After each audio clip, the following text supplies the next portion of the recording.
Bienvenidos a Cuarto de Hora, 15 minutos semanales sobre actualidad latinoamericana e internacional.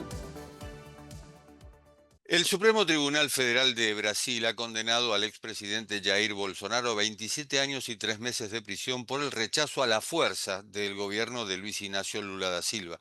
Se trata de un fallo histórico. Nunca antes un exmandatario brasileño había sido condenado por golpismo. El proceso contra Bolsonaro se centró en el asalto contra las instituciones brasileñas el 8 de enero de 2023, cuando miles de seguidores de Bolsonaro tomaron el Congreso Nacional, el Supremo Tribunal Federal y el Palacio de Plan Alto. Bolsonaro no estaba en Brasil, sino en Estados Unidos, donde 2 años y 2 días antes los muchachos trampistas habían intentado evitar del mismo modo la certificación de la victoria de Joe Biden. Bolsonaro fue condenado con otros 7 acusados, incluidos 3 oficiales militares de alto rango, por conspirar contra la democracia e intentar un golpe de Estado.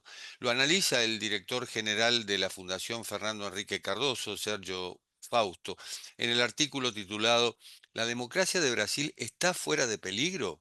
Y a esa pregunta se suma otra. ¿Está dicha la última palabra?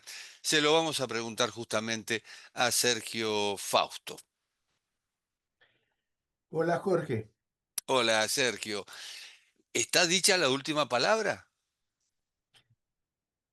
todavía no, fue un hito importante sin lugar a dudas, ¿no? Por primera vez en la historia de Brasil, y tú conoces la historia brasileña, que está llena ahí de intentos de golpes y de golpes que han logrado éxito, dictaduras militares, la última que duró 21 años. No es poco que Bolsonaro, militares de alto rango y otras personas que tuvieron poder en el gobierno de Bolsonaro hayan sido juzgadas y condenadas. Pero todavía no está claro cuál es el último capítulo de esta larga historia. Hay un intento de aprobar una amnistía en el Congreso, ¿no? Primer punto importante. No parece probable que sea aprobada en la Cámara de Diputados, mucho más difícil que sea aprobada en el Senado Federal. Aunque sea aprobada en el Senado Federal, la Corte Suprema, el Tribunal Superior Federal de Brasil, ya ha declarado que considera inconstitucional la amnistía, ¿no?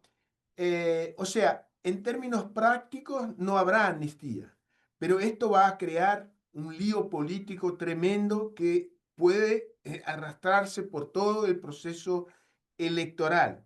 Sobre esto tenemos la intromisión de Trump en la realidad política brasileña. Yo me temo que las fuerzas de extrema derecha no obtengan la amnistía, pero que jueguen la carta de poner en jaque la legitimidad de las elecciones del año que viene.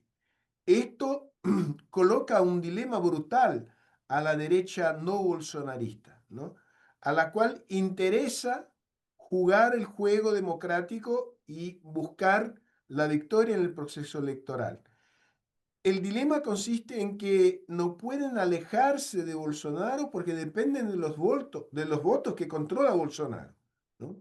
Que son claves en una elección que se avisora muy dura, con márgenes muy acotados, ¿no?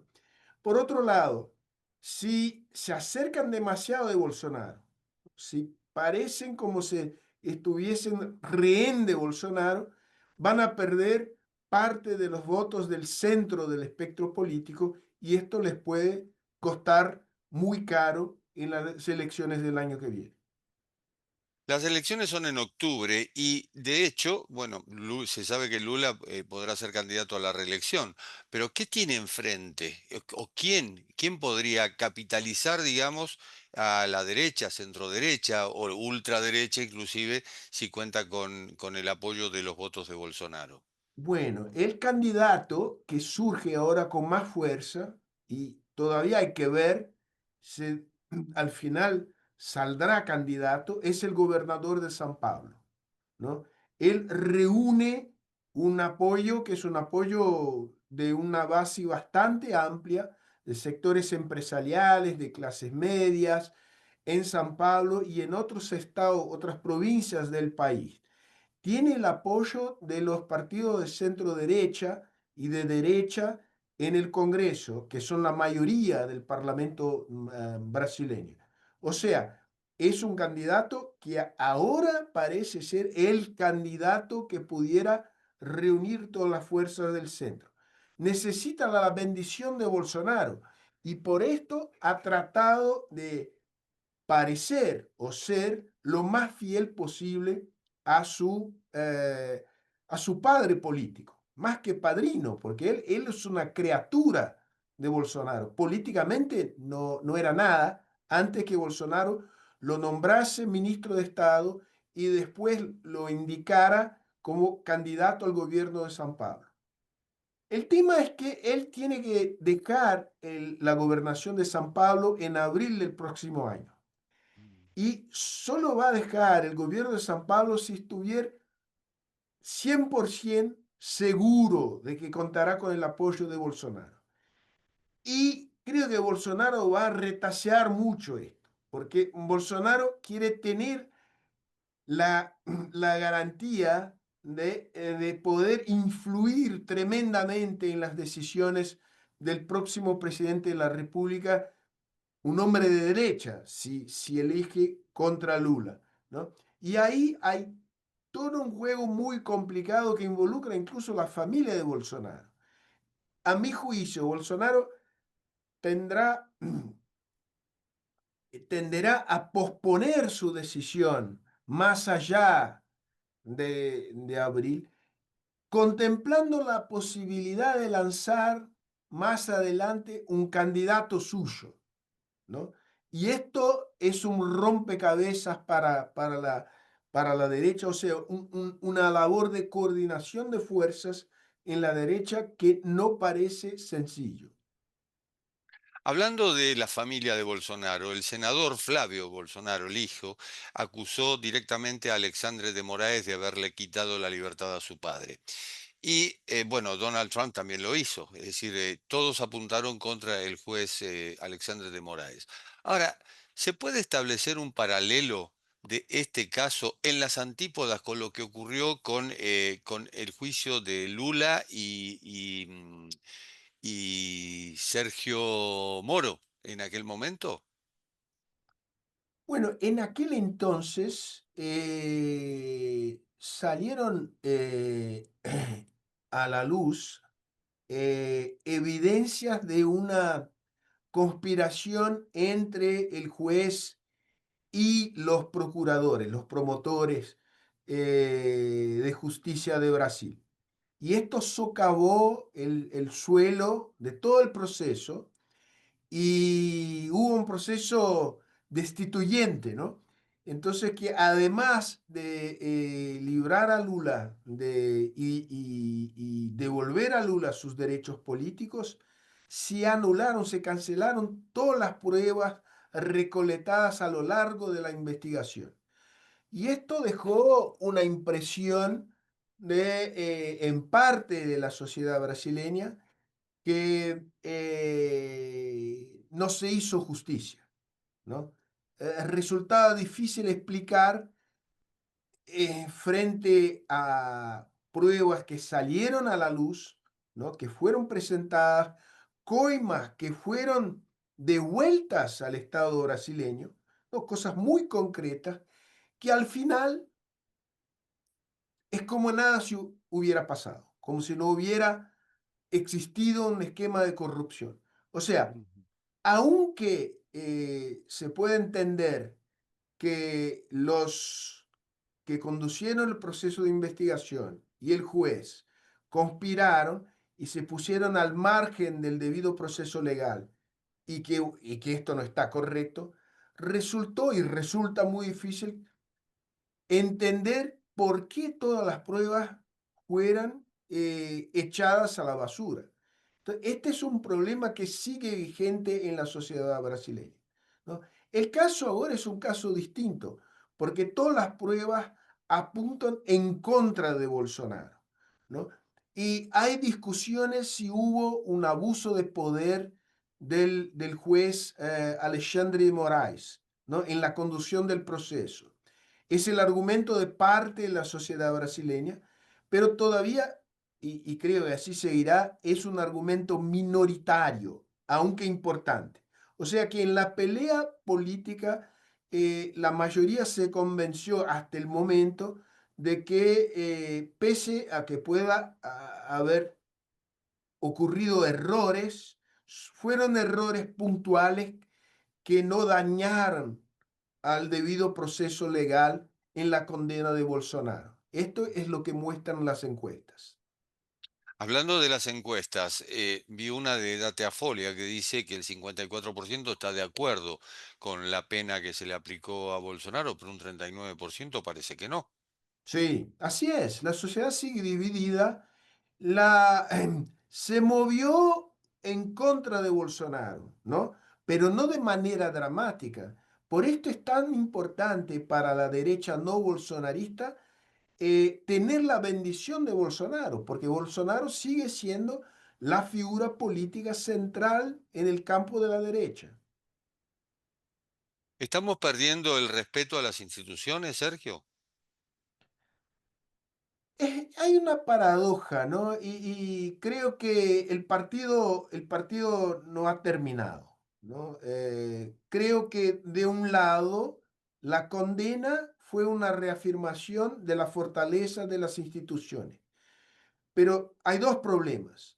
Un problema es convencer a un número más grande de gente que fue una decisión legítima. Y como tú has mencionado, la sociedad sigue estando bastante dividida a este respecto, aunque la mayoría esté, por decirlo de alguna manera, a favor, cómoda con la decisión, ¿no? El otro tema es que incluso las personas que están convencidas de que el tribunal juzgó de manera adecuada y bajo un proceso adecuado el proceso de Bolsonaro, tiene la opinión que llegó el momento de que el tribunal se contenga más, ¿no? Que ejerza una autocontención a un nivel más alto de lo que ha sucedido en los últimos 3 4 años. Se puede explicar en situaciones extraordinarias como las que vivimos bajo Bolsonaro, donde el fiscal de la República estaba compliciado con Bolsonaro, por decirlo de manera simplona, donde el Congreso se alineaba con Bolsonaro, que el Tribunal Superior se haya encargado de esta defensa, de ser el protagonista. Pero ahora no más. Entonces llegó el momento y hay una demanda social de parte de la sociedad que está en favor de la condena, que el tribunal se ajuste a las nuevas circunstancias. Si mantiene este nivel de protagonismo, ¿no? Con procesos que siguen abiertos en manos del mismo juez, creo que esto puede llevar a un desgaste muy grave en la imagen del tribunal. Ahora, igualmente la pregunta es cómo llegamos a Bolsonaro, cómo llegamos a Donald Trump, cómo llegamos a Milei, cómo llegamos a Nayib Bukele. ¿Será que la democracia no ha satisfecho las expectativas de la gente y se está buscando otra cosa u otra forma de gobierno?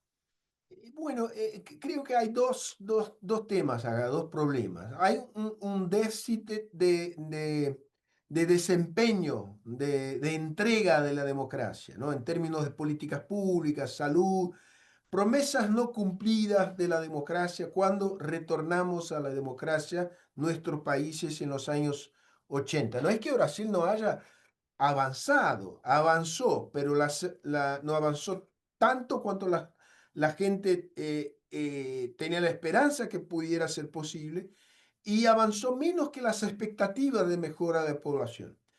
Ujú. Este es un tipo de problema. El otro tipo de problema es una evaluación muy crítica en términos de la legitimidad, la autoridad, la representatividad del Congreso y ahora también de los tribunales, ¿no?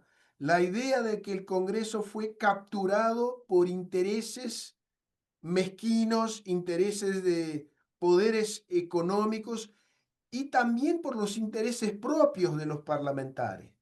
La idea de que una élite política capturó los instrumentos de representación para llevar adelante sus propios intereses. Esto está en el fondo de la revolta contra el sistema. Pasó en Estados Unidos, pasó con Milei en Argentina, pasó acá, y esto todavía no terminó, porque el nivel de desafección en relación a partidos y al Congreso está en un nivel récord. El Congreso brasileño recién aprobó una ley, más que esto, es una enmienda a la Constitución que obliga el Poder Judicial, cuando quiera abrir un proceso criminal en contra de un parlamentario, que solicite la autorización del Congreso. Conociendo el espíritu de corpo del Congreso, es una manera de proteger sus miembros frente a acusaciones que pueden ser muy graves, asesinatos, violaciones de mujeres, este tipo de cosas. Esto fue aprobado la semana pasada. Generó una bronca tremenda. Este fin de semana tuvimos manifestaciones en las principales ciudades del país que fueron multitudinarias, ¿no? O sea, la bronca es tremenda, ¿no? Vivimos todavía bajo el signo de la bronca. Mientras sea así, el riesgo de un outsider, de un candidato antisistema, no será Bolsonaro, puede ser otra persona, ¿no? Seguimos viviendo con este riesgo que está ahí, está ahí. Esto no dimos vuelta a la página. Ujú. Efectivamente, no votamos a favor, sino que votamos en contra. Así es, En contra de aquella propuesta que no nos así es, convence. así es. Sergio Fausto, ha sido un placer como siempre. Muchísimas gracias. No, de nada, un gran gusto hablar con vosotros y con vos, Jorge, en especial. Muchas gracias, Sergio. Y esto ha sido Cuarto de Hora, el programa de Cadal TV que se retransmite en el canal E de Buenos Aires. Nos reencontramos en la próxima. Chao. Gracias por escuchar Cuarto de Hora, 15 minutos semanales de actualidad latinoamericana e internacional.